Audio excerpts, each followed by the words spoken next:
want to use is Charlie Brown. You know Charlie Brown, Peanuts? It's a true story. Did you know?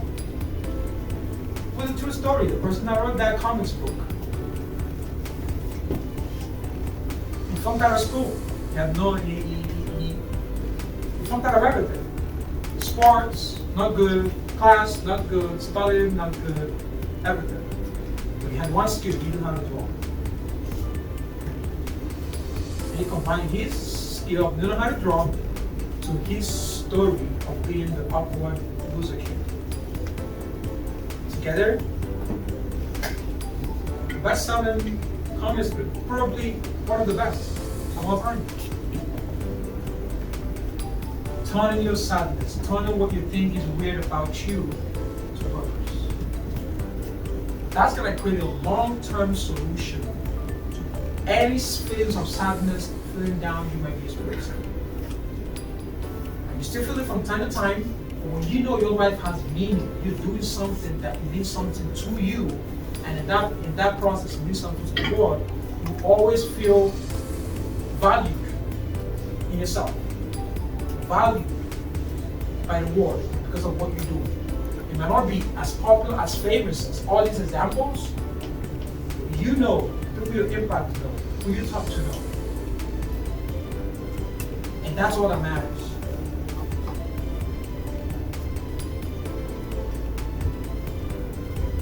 And everyone's life is a story. I'm going to go through this one real quickly. It depends on your character that you're playing in the story.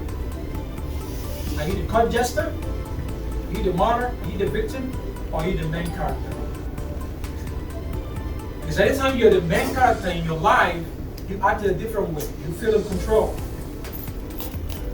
And the main character, in every TV show, every movie, you recognize the main character immediately. The main character always has a desire. Finding love, finding God, breaking out of prison, whatever it is. They're trying to accomplish something. And as long as you're living, your story hasn't ended. You're like a TV show, like a General Hospital. Probably the longest TV show in history. And some people's lives is an example, some is a warning. Everybody knows Hitler, right? Over here, an example of what not to do. Over here is Gandhi. Follow him. This is what he did. Any of you have been to Sunday school? Growing up? No? No one? Okay.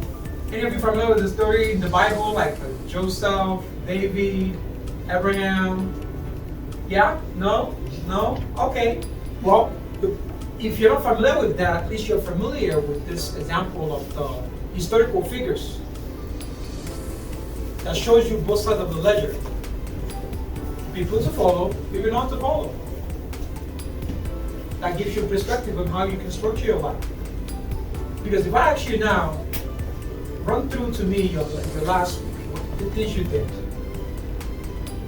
Is this something that you would tell someone to follow as an example, to live that way? And if it's not, what are you going to do this week to change it?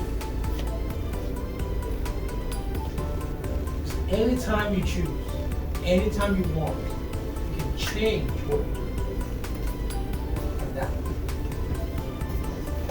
And your life can turn from a warning to an example.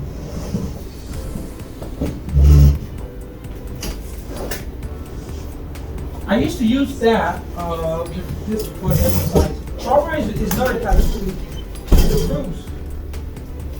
A bruise can heal. Permanent. You're not defined by your struggle. You're not defined by the things that challenge you. You're defined by the decisions you make, what you do. And even if you've been making the wrong decisions, you're still not defined by that. You're defined by what you do after that. That can always change at any moment in time.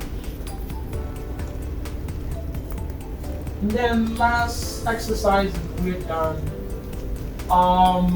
Before we start the exercise, first is forgiveness. Sometimes It's easier to forgive someone than to forgive ourselves. We tend to be too self-critical. We judge ourselves too harshly. We think that we are actually helping ourselves by judging ourselves, that we have a conscience. But sometimes that can be detrimental.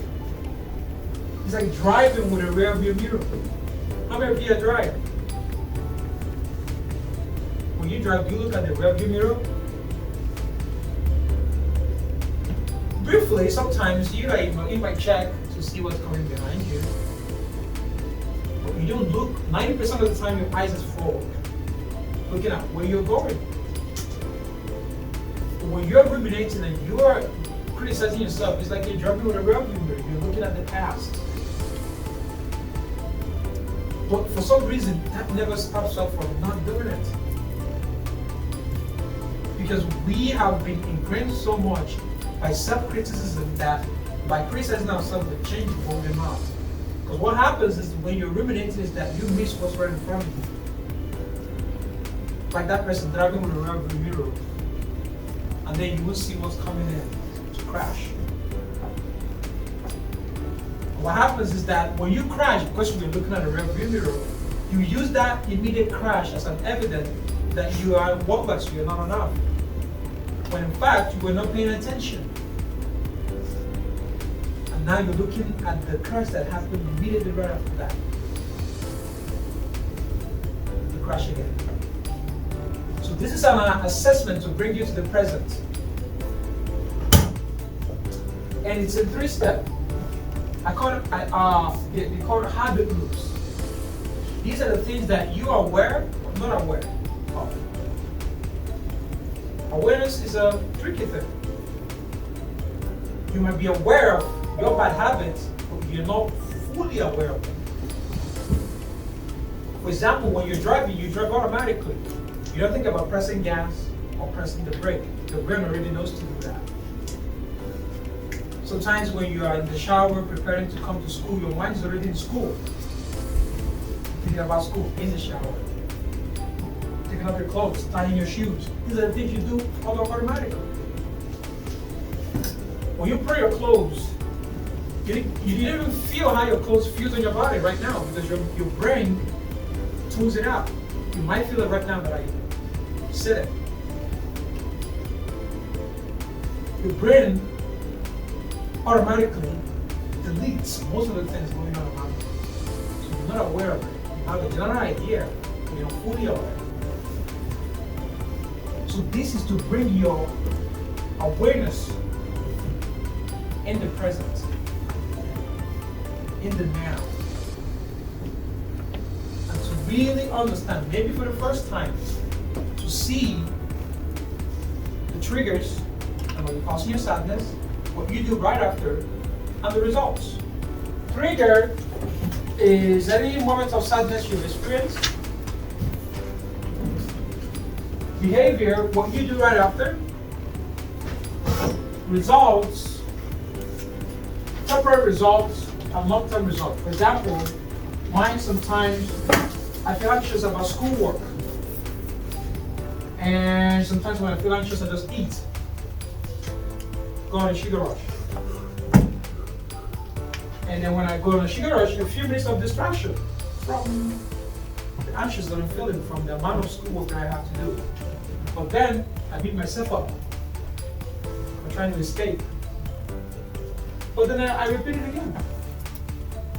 Because I'm unaware. Another one that I can think of, I have a lot of them on my phone. I'm using it for here right now. Social media. I used to scroll through Twitter. When I scroll through Twitter, maybe I see a tweet, I agree with or disagree with it. Usually when I disagree with it, I just stay there and argue with myself. Oh, they were right, how about this, why would they write that, all this. Just argue with myself. I do this mostly with YouTube videos. Okay, yeah, YouTube videos. When I'm watching a YouTube video, it says something, I'll pause it, start arguing with myself, start talking, debating. Results? Nothing. Tired, sometimes headache. So Sometimes I feel overwhelmed. Overwhelmed by how much to-do list I have to do in a day. Behavior, I just sit down and look at my to-do list. Hours and hours and think about how I'm going to do it. Results, not do anything. Just feel normal, feel freaked out, not planning. So this is the recap of what we talked about. If any of you couldn't think of anything now, keep that in mind. Trigger, behavior, outcome. Those three things. It's going to help you be aware of a lot of habits that you think that you're aware, but don't fully aware of. If I had my phone, I would have given you a lot more cards, for example. But I write it down because it comes to me. I write it down. Even if I'm walking, even if I'm driving, I find by the highway to write it down. That's how life-changing it was for me. To know, fully aware, mindful of the behaviors that I go through, that I know about, but I'm more fully aware about.